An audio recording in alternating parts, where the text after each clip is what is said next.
Ele é a imagem do Deus invisível. Ele é Senhor sobre a criação, pois nele foram criadas todas as coisas, nos céus e na terra. Sejam tronos, soberanias, poderes ou autoridades, Ele é antes de tudo e a todos sustenta pela palavra, pois foi do agrado de Deus que em tudo Ele tenha supremacia.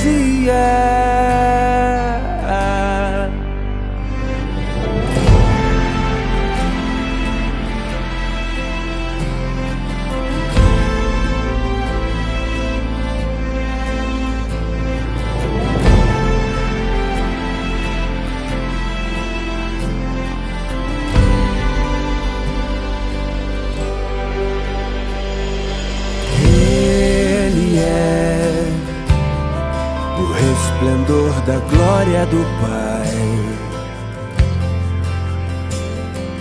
Ele é a exata expressão do seu ser, pois nele foram criadas todas as coisas, nos céus e na terra. Sejam tronos, soberanias, poderes ou autoridades,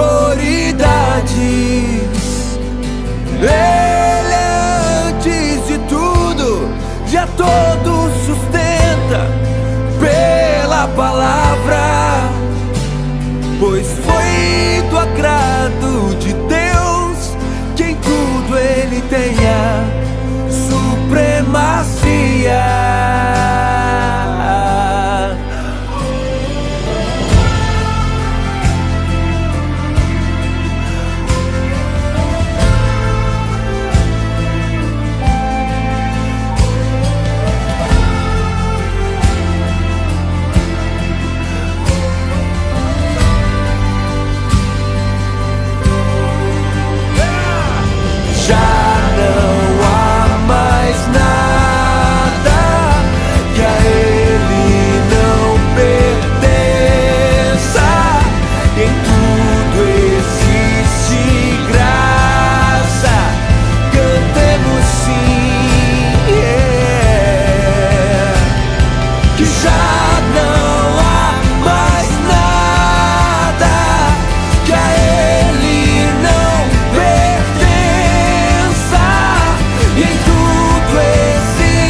Verso 21.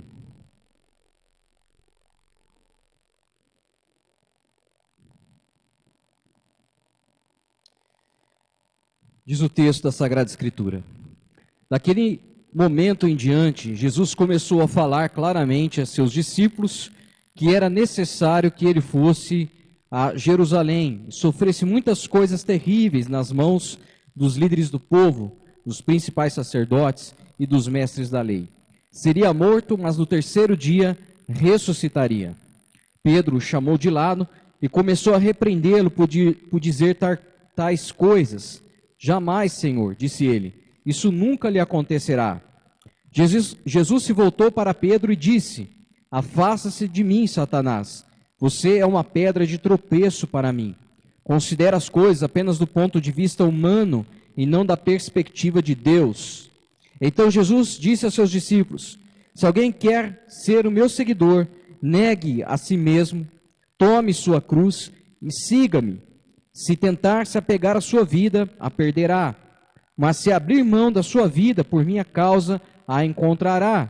Que vantagem há em ganhar o mundo inteiro, mas perder a sua vida? E o que daria o homem em troca de sua vida? Pois o Filho do Homem virá com seus anjos na glória de seu Pai e julgará cada pessoa de acordo com suas ações. Amém.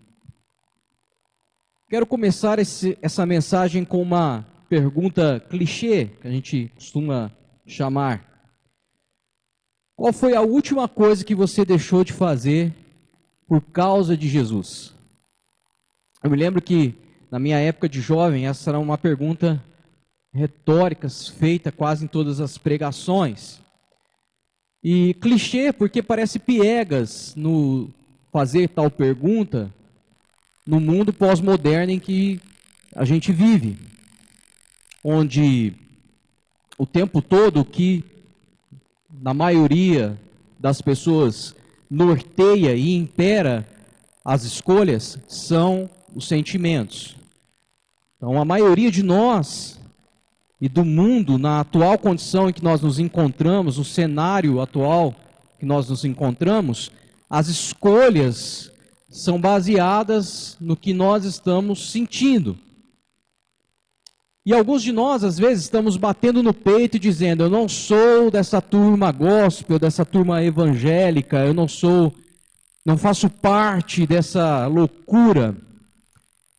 E nos esquecemos de que a pergunta que nós devemos nos fazer verdadeiramente não é se nós somos ou não de tal estilo denominacional, ou se de qual estilo congregacional nós somos. Nós devemos nos perguntar: quem somos nós diante de Deus?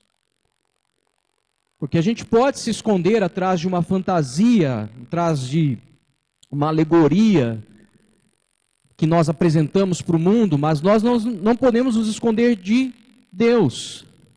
Então, quem somos nós verdadeiramente diante de Deus?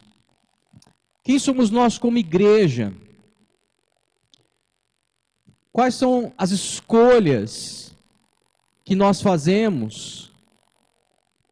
Se estão baseadas apenas nos nossos sentimentos ou no Evangelho? O que nós estamos escolhendo obedecer no Evangelho? Que alguns de nós fazemos esses recortes. E eu gostaria de ministrar sobre isso hoje. Que o Pai nos dê a graça, amém? Senhor, nós oramos por essa palavra e pedimos luz sobre nós, sobre o nosso coração, sobre o nosso entendimento principalmente, para que possamos, de fato, andar em obediência ao Evangelho e não aos recortes que fazemos diante do Evangelho. Que nessa noite possamos descobrir quem somos aos Teus olhos, quem somos como igreja e quem somos como pessoas individuais, filhos do Senhor. É a nossa oração em nome de Jesus. O texto que nós acabamos de ler, ele vem de uma sequência logo após uma incrível revelação dada pelo Espírito Santo a Pedro. Os irmãos já conhecem, lá no verso 16, onde Jesus está perguntando para os discípulos quem a multidão diz que ele é. Eles falam ali alguns nomes, citam alguns profetas, e aí Pedro, então, numa iluminação do Espírito, fala: mas o Senhor, quando Jesus pergunta: e vocês? Fala: não, tu és o Cristo, tu és o Filho do Deus vivo. Uma revelação na qual Jesus fala: olha, não foi carne nem sangue, mas o Espírito de Deus que te revelou. Porque Pedro reconhece ali, naquele momento, o senhorio de Cristo sobre toda a criação e até mesmo sobre a sua própria vida. E o interessante dessa revelação é que Pedro já está andando com Jesus há um bom tempo, assim como os discípulos. Mas é somente nesse momento em que Pedro, então, tem a revelação dada pelo Espírito. É interessante que isso aconteça depois de algum tempo de Pedro andando com Jesus, porque contraria a alguns evangelismos que a gente às vezes vê nos nossos dias, né? As 4 leis espirituais, por exemplo, a oração da fé de levante a sua mão e aceite a Jesus. Então a gente percebe que é na jornada com Cristo, é andando com Cristo, e isso na vida dos discípulos a gente consegue ter essa referência, que após alguns anos é que Cristo tem essa revelação. No momento da caminhada, há um momento na caminhada em que o Espírito de Deus revela para Pedro o senhorio de Cristo. Isso ocorre na jornada, caminhando, depois de algum tempo. Depois daqueles discípulos perseverarem em seguir a Cristo. E isso está totalmente coerente com a palavra, porque se você pega a parábola do semeador, por exemplo, onde Jesus fala que algumas sementes vão caindo em determinados caminhos, isso está totalmente coerente com a vida de Pedro.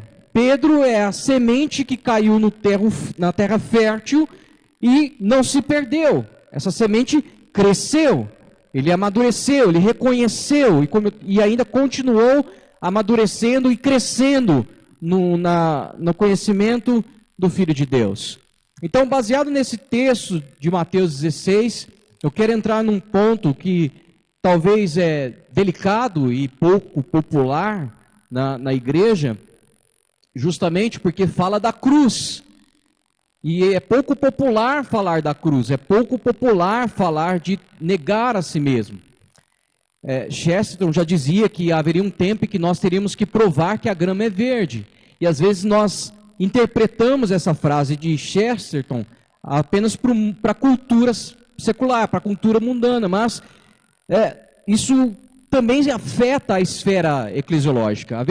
Haverá um tempo, e eu creio que já chegou, né, em que os verdadeiros adoradores... Não, mentira. Haverá um tempo, e eu creio que já chegou, que nós temos que pregar para cristãos verdades básicas do Evangelho.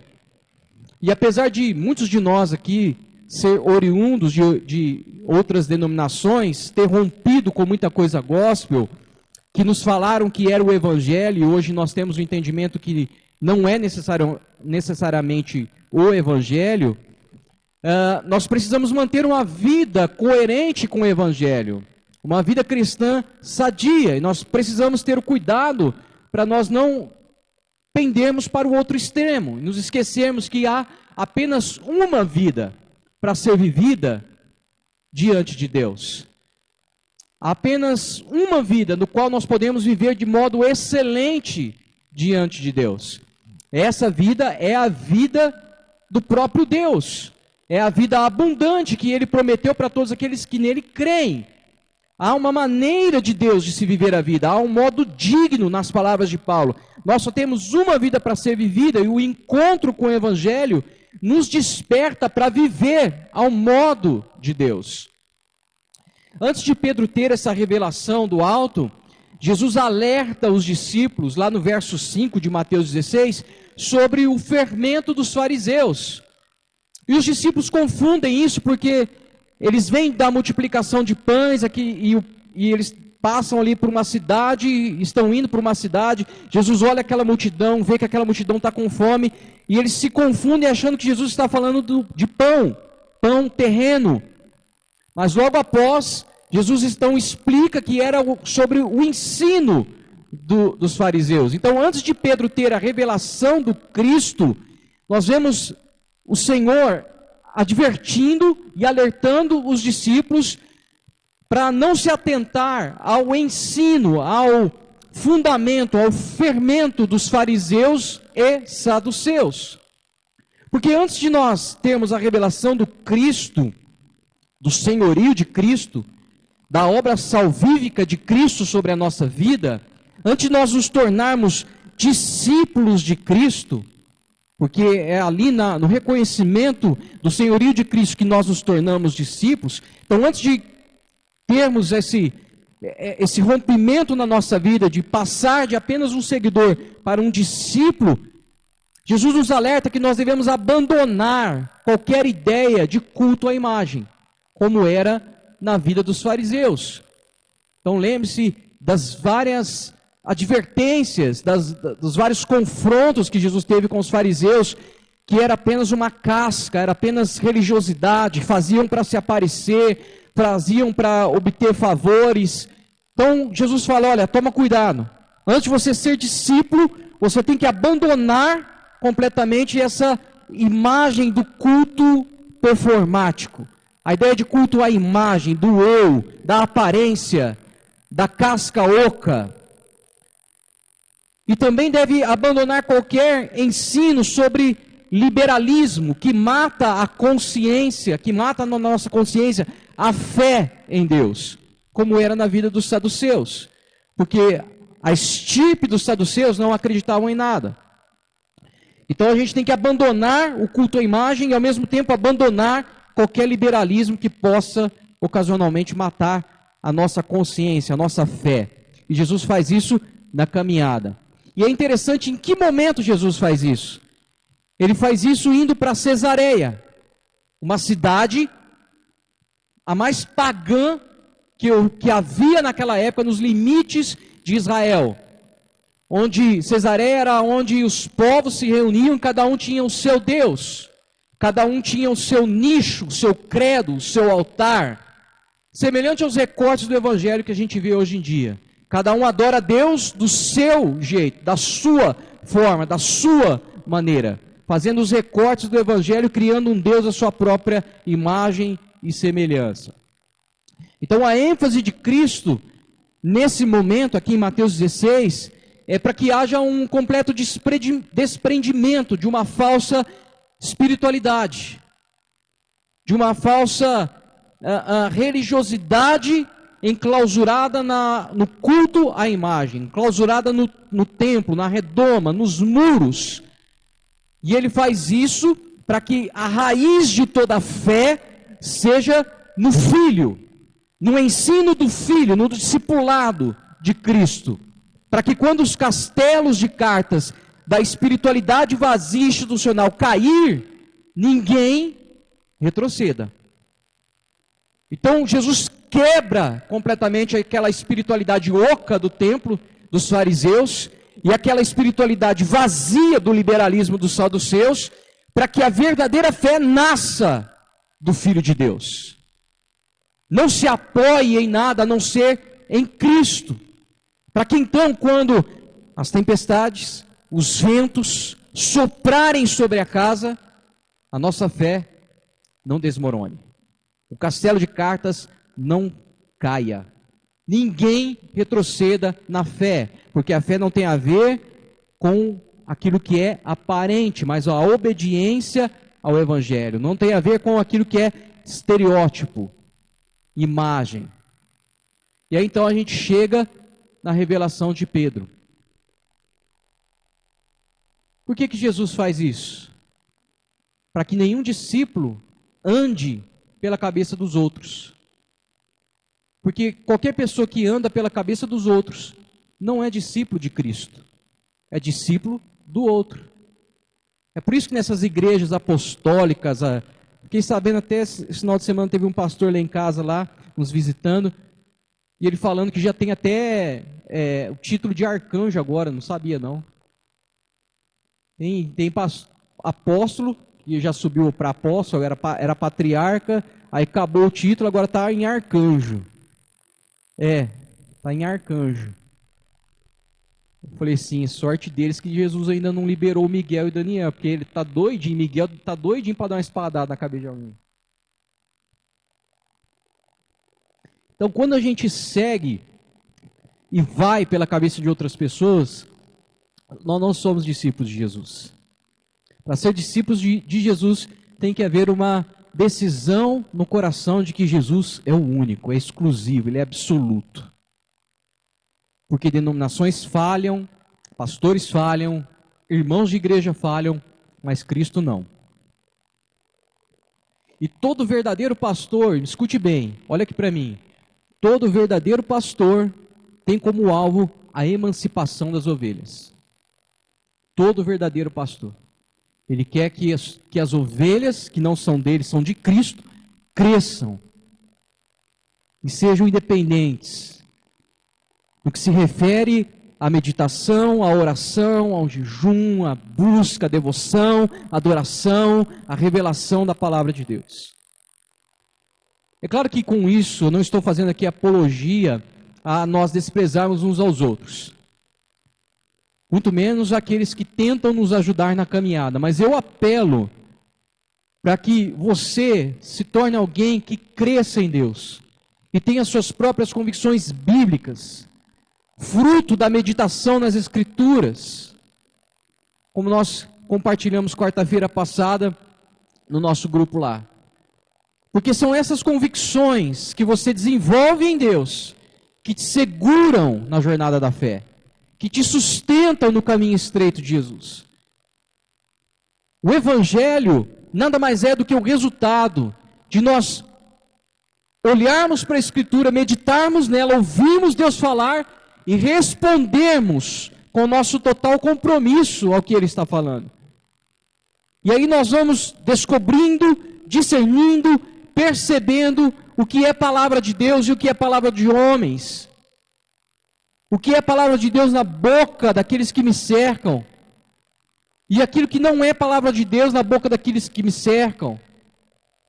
E aí eu consigo ouvir atentamente, e se é palavra de Deus, acolher sem discussão, sem ferida na alma, sem levar isso para o pessoal. Então a gente tem um fenômeno nos nossos dias acontecendo, que é esse grito de independência, como a gente já fala aqui há algum tempo, de muitos que têm sido feridos pelas megas igrejas, e rompem com essas estruturas escravizadoras, porém muitos passam a andar como donos da verdade, e desprezam a todo aquele que se opõe à verdade que ele mesmo desenvolveu. E aí tornam-se, como seus alvos de críticas, iguais, porque criticam aqueles que estão tentando conversar e ter pontos de vista diferentes, e fazem a mesma coisa que fizeram com eles, ferem e desprezam. E é aqui que a gente precisa separar consciência do Evangelho com modinha teológica. Se nós queremos ter consciência do Evangelho, para onde que a gente tem que ir? Para o Evangelho. Nós precisamos voltar para o Evangelho e meditar nas Escrituras e não na modinha teológica do momento. Não é liberalismo, não é progressismo, peleguismo, muito menos arminianismo e calvinismo que nos salva. Embora a maior parte das nossas convicções aqui como igreja é a visão reformada, calvinista. Mas se há algo duvidoso aqui, a gente fica com o Evangelho. E é aí que a gente entra aqui em Mateus 16, 21. É aí que entra o desafio da cruz. A cruz que eu não quero levar. A gente percebe no texto que nós acabamos de ler aqui em Mateus 16, 21, que Jesus vem fala sobre o fermento, Pedro tem a revelação, Jesus aponta que essa revelação é do Espírito, mas no verso 21 ele fala, a partir daquele momento, claramente Jesus muda aqui a forma de ensino. A partir de que momento? Do momento em que Pedro e os discípulos têm a revelação de que Cristo é o Senhor. Então, a partir desse momento, a partir desse acontecimento, Jesus começa a mudar a sua forma de ensino. E ele começa a falar sobre o quê? Cruz. Começa a falar sobre morte, martírio, sofrimento, perseguição. No final, fala sobre cruz. Ou seja, depois que a gente tem a revelação de quem Jesus é, de que Ele é o Cristo, de que Ele é Senhor, de que Ele é o prometido, Ele é o enviado, Ele é o Salvador, Ele é o meio pelo qual nós nos reconciliamos com Deus, Ele é o ponto de ligação, Ele é o elo, Ele é o Deus conosco. A partir desse momento em que reconhecemos tudo isso, Jesus muda a pedagogia do reino e começa a mostrar para os discípulos qual é o caminho do discípulo de Cristo. depois desse abandono da casca religiosa, depois desse abandono do liberalismo, ou seja, do fermento dos fariseus e saduceus, Jesus começa a pedagogia do reino. É nesse momento em que Pedro se levanta e rejeita completamente a ideia da cruz. Rejeita a ideia do sofrimento por causa do caminho que se deve andar. Porque tinha assimilado que quem era o Cristo, necessariamente, não deveria passar pelo mesmo caminho que ele. E aí então é que Jesus aponta e fala: olha, para trás de mim, porque você está olhando as coisas do ponto de vista humano, não do ponto de vista de Deus. E quando eu faço a pergunta, qual foi a última coisa que nós deixamos de fazer por causa de Jesus, que é uma pergunta piegas, clichê,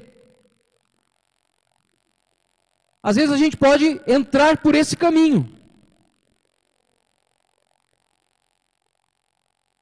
Muitos classificam, a igreja como multidão, seguidor ocasional e discípulo. Mas eu te pergunto, do ponto de vista bíblico, existe isso? Não existe. Isso é uma mentira.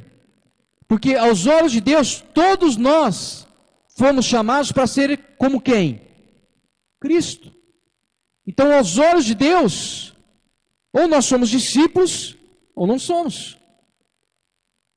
Uma coisa é quando eu recebo a revelação de quem Jesus é. Isso me salva, isso me ilumina, isso me transforma. Mas outra bem diferente é quando essa revelação de quem Jesus é se transforma na minha vida em significado de quem eu sou chamado para ser.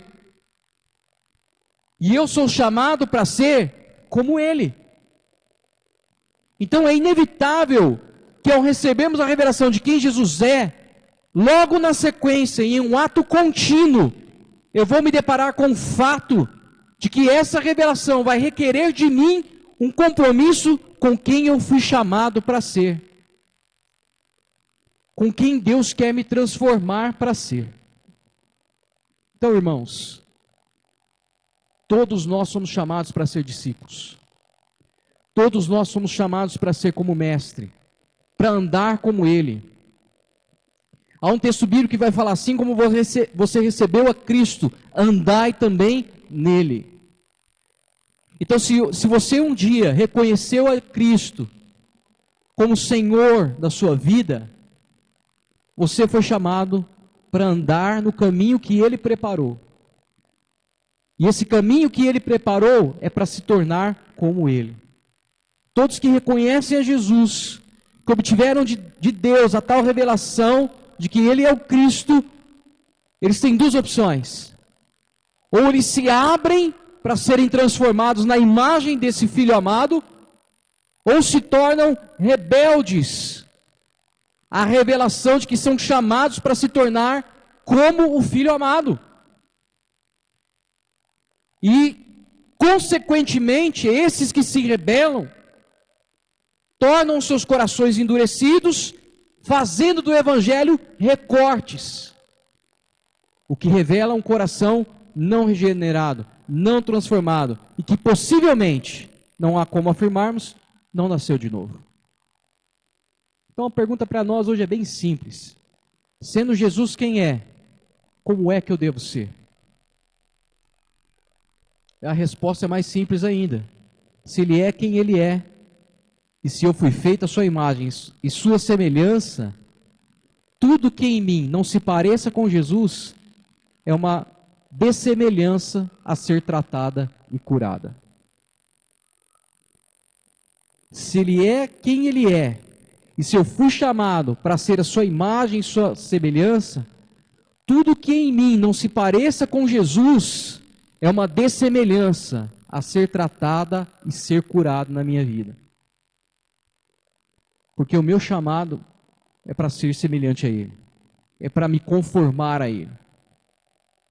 É para que de glória em glória eu seja transformado na minha mente, no meu coração e nas minhas ações.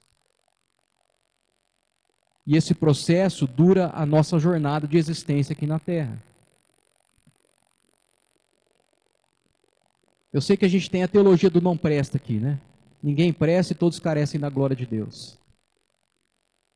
Mas, à medida que a gente avança na vida cristã, nós deveríamos prestar um pouquinho mais. Porque nós estamos nos tornando a imagem e a semelhança dele. Olhando para ele, seguindo, contemplando todos os dias pela revelação do Evangelho.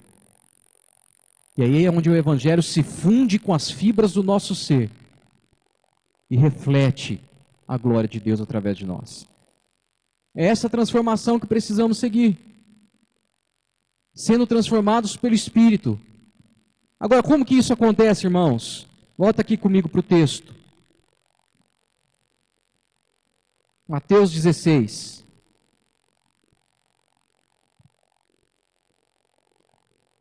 Verso 24.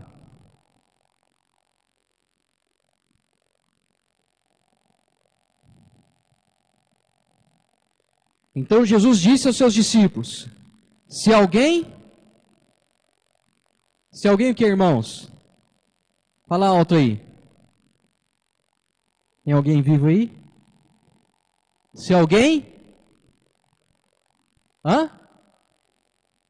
quiser.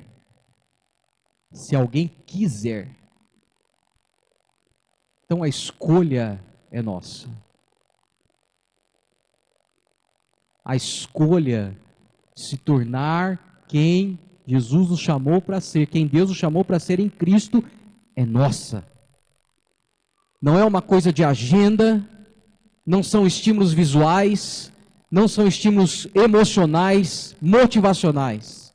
A escolha é nossa. Responsabilidade nossa. Se alguém quiser. A gente acha que, muitos de nós acham que a coisa termina com a confissão iluminada, tu és o Cristo.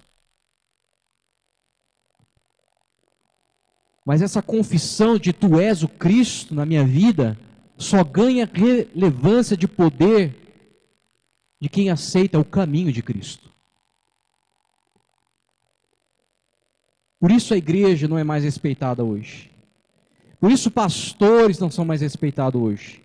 Porque tem muita gente dizendo, tu és o Cristo, mas não está seguindo o caminho do Cristo, as pegadas do Cristo. Aquele que confessa precisa entender e aceitar que assim como o caminho do Cristo levou esse Cristo à cruz, o caminho do discípulo também o levará. Uma vida, nas palavras de Paulo, que completa as chagas de Cristo. E eu sei que a cruz aqui, de Cristo, é uma cruz expiatória, substitutiva, salvadora, redentora, solidária, da qual nós não podemos fazer isso. Mas e a minha cruz? Qual é a minha cruz? Talvez alguns vão dizer, minha cruz é minha sogra. A minha cruz é aquele chefe chato do trabalho, aquele faraó. A minha cruz é minha mulher, meu marido, meus filhos, a igreja. Só que Jesus nos mostra qual é a nossa cruz. Quem quiser, negue-se. A minha cruz chama-se eu mesmo. O maior perigo do mundo sou eu. Isso mudou a minha vida quando se trata de santidade. Porque até então, na minha adolescência, né?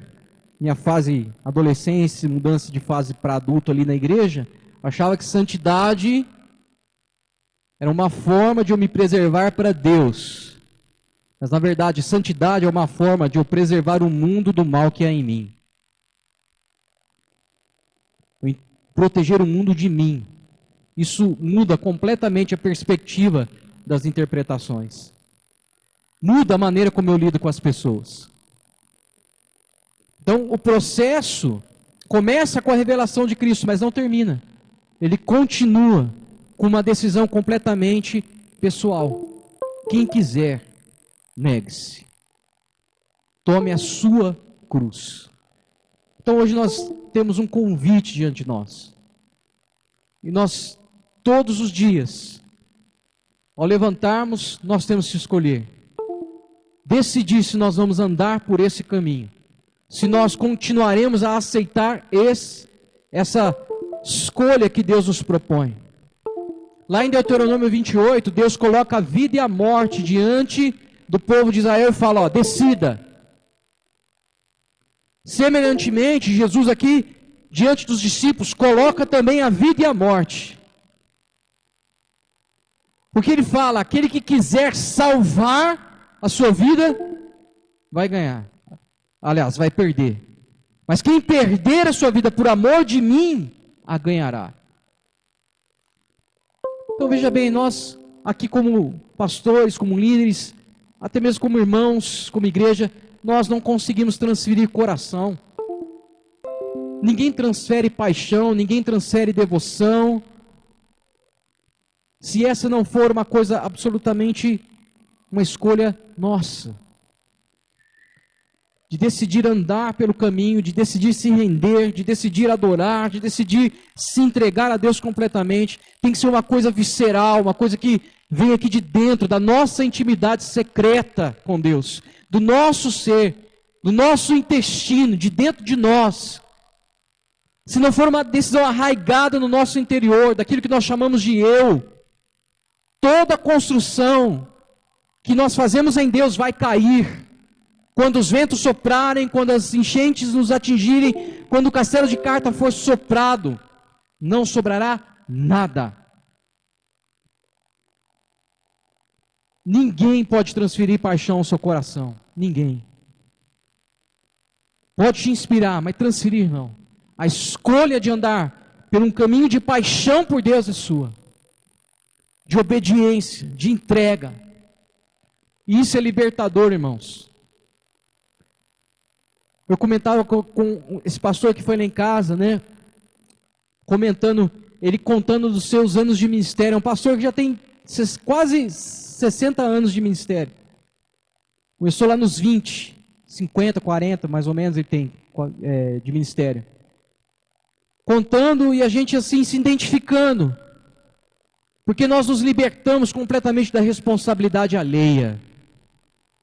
Quando as pessoas iam embora, quando as pessoas não perseveravam no Evangelho, isso nos frustrava, nos agonizava, nos levava a ter, eu e minha esposa, sentimentos depreciativos em relação a nós mesmos, ao chamado e à vocação.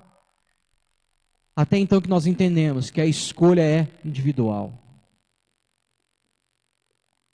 Então não dá para ensinar alguém a ser temente a Deus, andar pela cruz, não pega por simbiose, não é por osmose, não é por vírus, não é por contágio. Por mais que a nossa ênfase seja nas relações, também não é pela proximidade das relações. Não adianta teologizar, não adianta usar bênção e herança presbiteriana. A luta de fazer essa escolha é nossa. E tudo começa com si. Se você quiser. Se você quiser, negue-se a si mesmo. Tome a sua cruz e siga. E aí a gente vê, já no verso 24, volta comigo lá, Mateus 16. Quando a escolha se torna uma ação. Então, Jesus disse a seus discípulos: se alguém quer, negue-se, tome a sua cruz e siga-me. 3 atitudes: negar, tomar e seguir. Jesus está mostrando para nós que aquilo que nós cremos precisa se transformar em uma atitude, em uma ação. Se transforma no que se quer. Aquilo que cremos, Aquilo que se crê tem que se transformar no que se quer. Então, eu quero ser um discípulo. Se eu quero ser um discípulo, eu me nego, eu tomo a cruz e eu sigo. Senão, nada do Evangelho é realizado em nós. Por isso que lá no início, no verso 5, ele fala, livrem-se do fermento. Porque não é apenas para aparecer, não é apenas para demonstrar, não é apenas para se apresentar, não é apenas para aparentar. É uma completa mudança de um desumano, de alguém que não presta, em um discípulo de Cristo. Essa é a viagem proposta por Jesus. É preciso haver essa decisão de querer, de aceitar essa disciplina, de aceitar esse ensino, de dizer, eu quero. E quando eu digo, eu quero, nada na nossa vida se encontra mais em questão aberta. Deus falou, ponto. Eu fecho questão com Deus, eu não discuto com Deus. Não importa quantos milênios tenham se passado, Deus falou, está falado. Isso aqui não é mais questão aberta. Eu concordo com Ele. Por quê? Porque eu me nego, eu tomo e sigo. Não discuto mais. Você sabe que até no meio profissional isso é enfatizado. As pessoas que chamam de zona de conforto. Se fala muito que aquele que permanece na zona do conforto, ele nunca cresce. E você acha que é diferente com o Evangelho? Ou o mundo talvez está lá com a graça comum, gritando para nós? É assim. Na nossa vida, o Evangelho nada faz se nós não negarmos, tomarmos e seguirmos. E isso vai acontecendo na jornada. Na medida que eu vou amadurecendo, na medida que eu vou me doando a Deus, descobrindo Ele em mim e eu nele. Acontecendo com a escolha que eu faço diariamente. Ainda que eu fale, ainda que eu peque, ainda que eu tropece milhares de vezes, eu me levanto e digo, eu quero ser teu discípulo. E vou repetir esse mantra, entre aspas aqui, todos os dias. Eu quero ser teu discípulo. Eu vou me negar, eu vou me tomar a minha cruz, eu vou me doar, eu vou te seguir. Eu quero ser semelhante ao Senhor.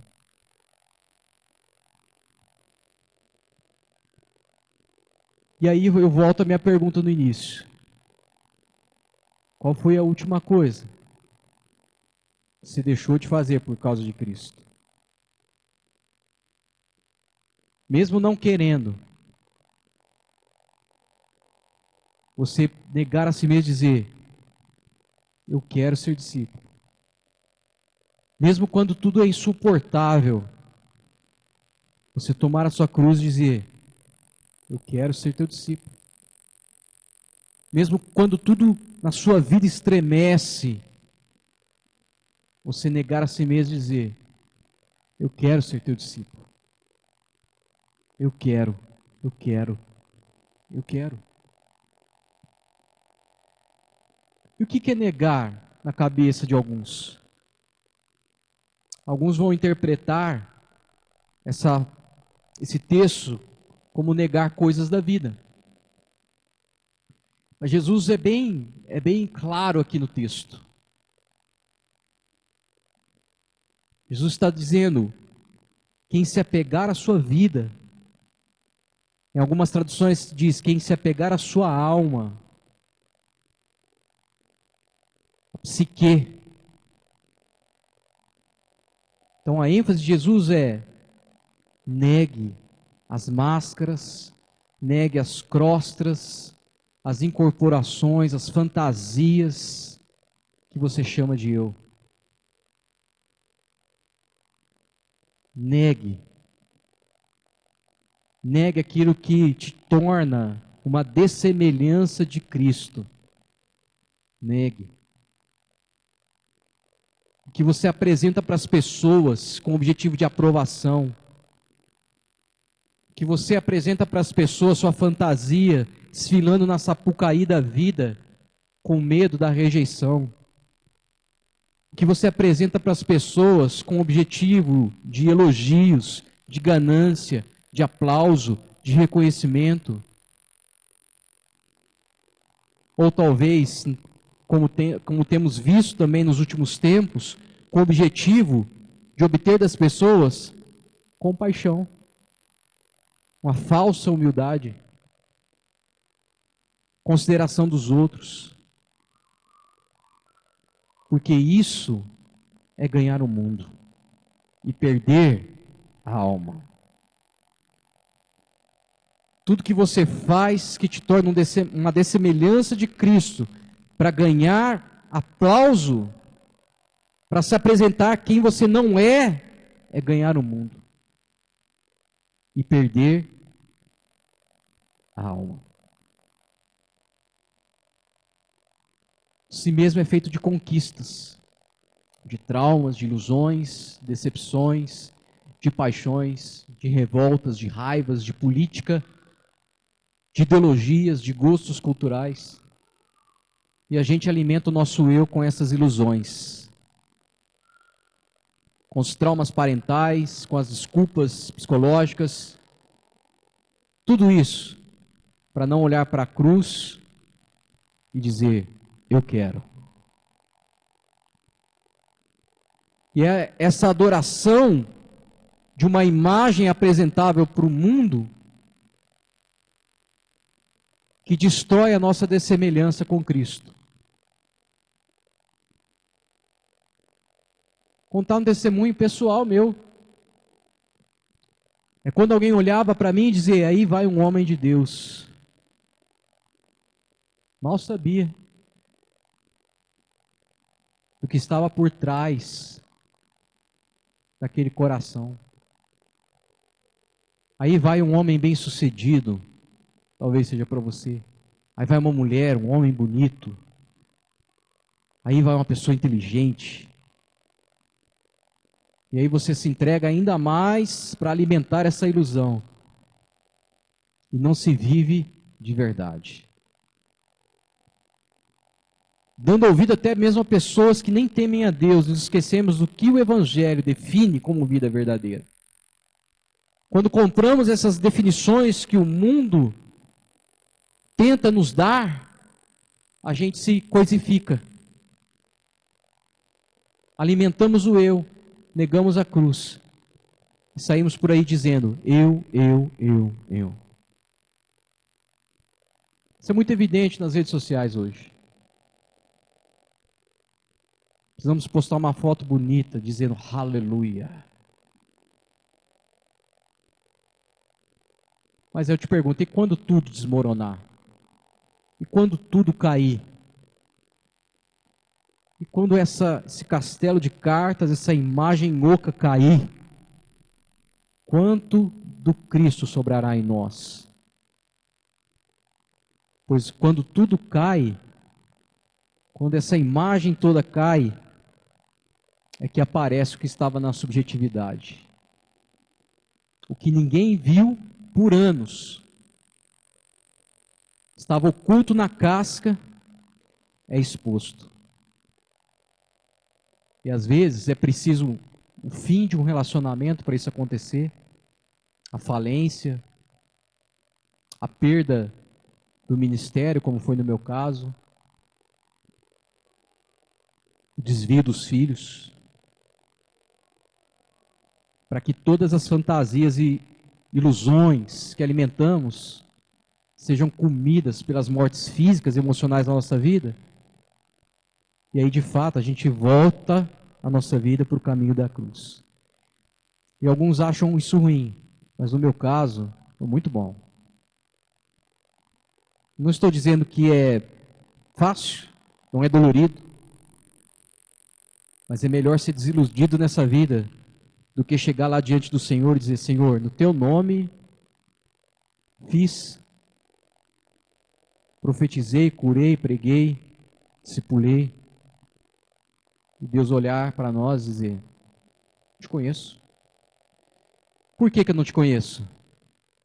Porque você tornou-se tão dessemelhante de Cristo que eu não vejo nada de Cristo em você. Eu só reconheço a imagem de Cristo formada nos filhos que me amam.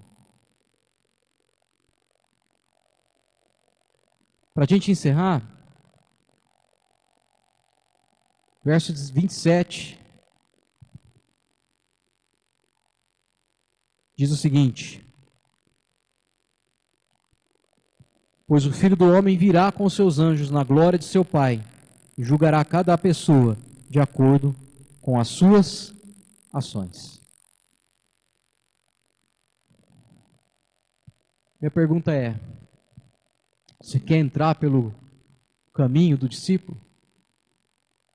Olhar para a cruz é olhar também para dentro das próprias fantasias que criamos e dizer: eu dou razão para o Evangelho, e me arrependo. O caminho da cruz que eu levo reduz a minha vida ao que realmente é necessário. E isso vai acontecendo na jornada. Isso é um ponto só para refletirmos hoje. Eu não estou dizendo que isso vai acontecer hoje, mas é um ponto de reflexão. Nós vamos sendo transformados pelo Espírito até que chega um dia em que a gente possa dizer: uma coisa somente me é necessária, que eu possa viver na tua casa todos os dias da minha vida. Essa é a oração de alguém que tomou o caminho da cruz. Por isso que, em outro texto, Jesus vai dizer para os discípulos: olha, calcule a torre. Calcule o preço de viver a vida do discípulo. Porque não é mera confissão, é um andar diário na sua vontade, dentro da estrutura do reino de Deus, onde a vida vai sendo moldada pelo Espírito. E quando a gente chega nesse momento em que nós estamos completamente desprendidos das nossas fantasias, a gente entra nos buracos com Jesus, mas a gente sai também dos buracos com Cristo. A gente consegue visitar os cemitérios com Jesus e sofrer todas as mortes do eu com Cristo. A gente consegue sofrer na presença de Jesus, ver todas as nossas incoerências na presença dele, enquanto o Evangelho vai nos disciplinando e nos tornando como ele. E aí eu e você não precisamos mais de uma disciplina que é o cacete de um coronel do Evangelho. Não precisamos mais de um coronel descendo o cacete de nós falando que precisamos mudar ou não. O próprio Espírito, na medida que você se entregou a Ele, está tomando a sua cruz, vai te constranger. Constranger a sua consciência e mudar as suas ações, conforme acabamos de ler. Deus julgará a nossa vida pelas nossas ações. É quando o nosso coração diz: eu quero, que esse caminho perfeito de construção, de desconstrução selvagem em nós comece. Nesse caminho perfeito ainda haverá imperfeições que terão que ser superadas, mas pela graça de Deus, na medida em que nós nos tomamos essa cruz, negamos a nós mesmos e seguimos os passos de Jesus, Ele vai se tornando completo na nossa própria existência da vida. Então, a veracidade da nossa confissão, irmãos, se avalia pela vida que nós vivemos. Não é pela maneira como nós oramos, adoramos, é pela vida que vivemos. A veracidade do que nós confessamos crer é autenticada nas palavras de Jesus pelo que vivemos. Quais ações ainda nos faltam? Negue-se. Ou talvez uma pergunta pertinente para nós que já somos cristãos há um bom tempo. Quais ações deixaram de fazer parte da minha e da sua vida cristã que precisam ser retomadas? Eu realmente quero? O quanto eu quero? Ou o quanto eu estou querendo? Eu quero me adequar ao Evangelho? Quero que o Evangelho se adeque a mim? Ou quero mesmo, de fato, ser transformado? Porque nenhum caminho de nenhum discípulo, na história da igreja, na vida de Jesus com os discípulos, nenhum caminho se fez sem essa jornada da cruz. A jornada do desamparo. A jornada quando os castelos caem. Porque é quando os castelos caem é que a gente aprende a amar de fato somente a Deus. É quando as frustrações e as nossas orações não são respondidas, é que de fato a gente aprende a amar Deus sobre todas as coisas. Por que eu oro? Por que eu busco a Deus? Por que eu congrego? Por que eu evangelismo? Por que eu perdoo? Por que eu continuo seguindo? Por que eu acredito ainda em Deus? Simplesmente porque eu amo. E ainda que a minha vida seja um completo fracasso aos olhos do mundo, eu quero continuar seguindo. Escolhi isso em Deus. Aceitei o seu convite. Aceitei a sua proposta. E a minha oração é que nós, como igreja, façamos a mesma escolha. A gente está construindo a nossa identidade como igreja. Que a gente possa agregar a essa identidade o caminho da cruz. Não preciso de nada para continuar congrego. Não preciso de nada para orar. Eu oro. Não preciso de nada para jejuar. Eu jejuo. Por quê? Porque eu amo. Porque reconheço o seu senhorio. Porque decidi, um dia na minha vida, não somente aceitar o seu senhorio, mas negar, tomar a cruz e andar nos seus passos. Amém. Aquietai-vos